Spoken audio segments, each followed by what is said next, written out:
প্রিয় শিক্ষার্থী বন্ধুরা, আশা করি তোমরা সকলেই অনেক ভালো আছো। আবু তালহা তাসরিম টিচিং হোমের পক্ষ থেকে আমি আব্দুল হামিদ তোমাদের জন্য আরও একটি নতুন ভিডিও নিয়ে এসেছি।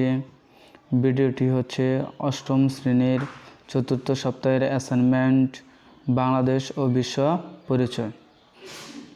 তো প্রিয় শিক্ষার্থী বন্ধুরা, আজকের এই বিষয়ে তোমাদের একটি উদ্দীপক বলা হয়েছে। উদ্দীপকে বলা হয়েছে কোভিড-19 কারণে রনির স্কুলের স্বাভাবিক কার্যক্রম বন্ধ রয়েছে।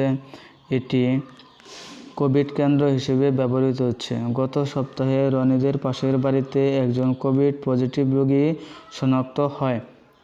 পাড়া প্রতিবেশীরা সবাই তাদের বাড়ির সাথে সব ধরনের যোগাযোগ বন্ধ করে দেওয়ায় পরিবারটি চরম অসহায় পরিস্থিতিতে পড়ে। এলাকার স্বেচ্ছাসেবীরা স্বাস্থ্যবিধি মেনে সশরীরে এবং তথ্য ও যোগাযোগ প্রযুক্তির সহায়তা তাদের এই দুর্ভোগ লাঘব করেন। ক নম্বর প্রশ্নে বলা হয়েছে সংস্কৃতি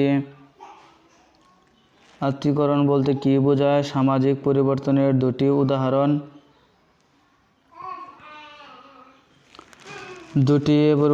উদাহরণ দাও।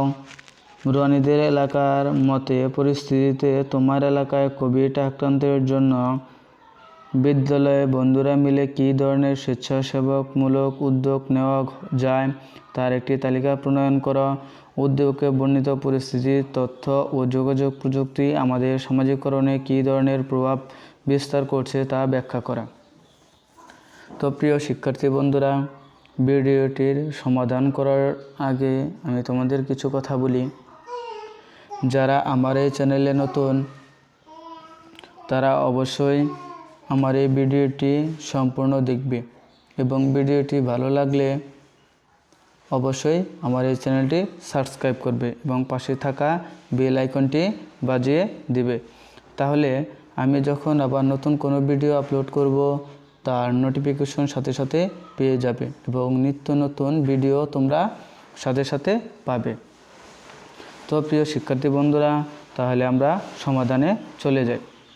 ক নম্বর প্রশ্নে বলা হয়েছে সাংস্কৃতিক আত্মীকরণ বলতে কী বোঝায়? সাংস্কৃতিক আত্মীকরণ যে প্রক্রিয়ার মাধ্যমে সংশ্লিষ্ট ব্যক্তি এবং গোষ্ঠী অন্যের সংস্কৃতি আয়ত্ত করে তাকে সাংস্কৃতিক আত্মীকরণ বলে।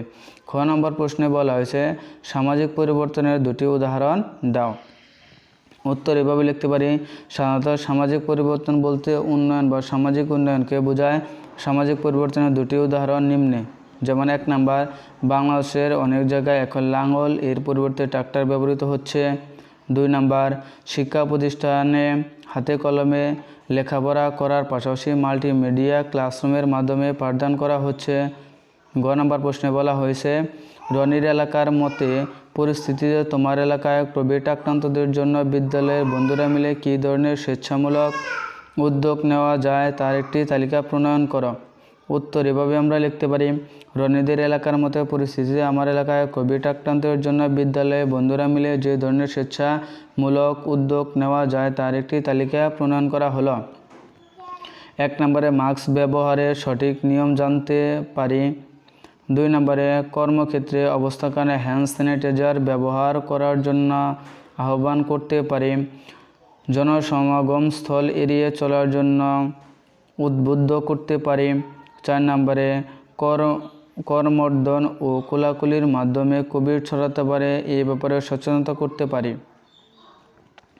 5 নাম্বার, যে পরিবার সবাইকে সঙ্গত কারণে কোয়ারেন্টাইন থাকতে হচ্ছে তাদের প্রয়োজনীয় জিনিসপত্র পৌঁছে দেওয়ার দায়িত্ব নিতে পারি।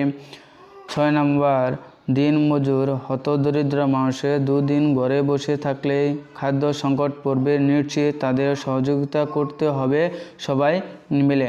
7 নাম্বার, অনেকে বিদেশ থেকে এলেও মানছে না হোম কোয়ারেন্টাইনের নিয়ম, এক্ষেত্রে তাদের হোম কোয়ারেন্টাইনে থাকার জন্য বোঝাতে হবে।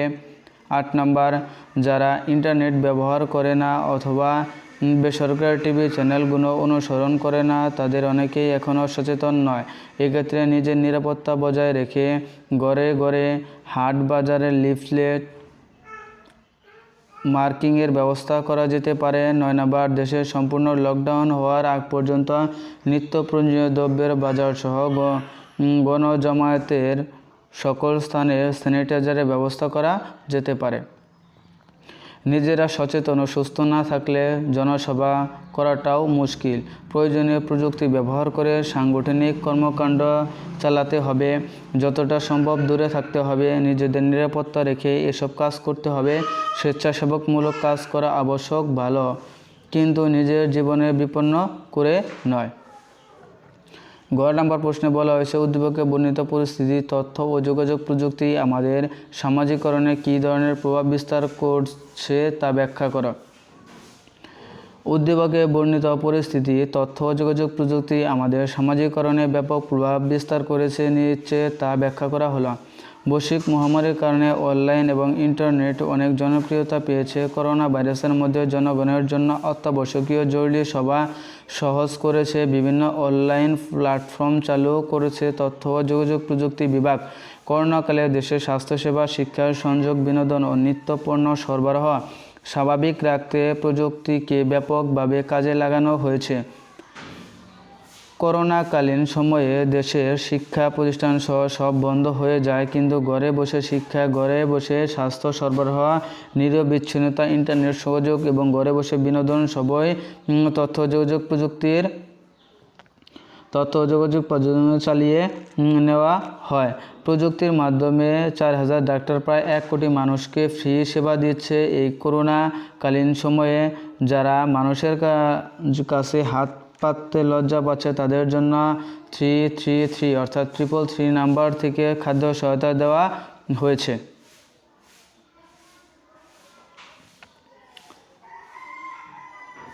তো প্রিয় শিক্ষার্থী বন্ধুরা, তোমাদের যদি আমার এই ভিডিওটি ভালো লেগে থাকে তাহলে অবশ্যই লাইক, কমেন্ট এবং শেয়ার করবে এবং সব সময় আমার পাশে থেকে আমাকে উৎসাহিত করবে।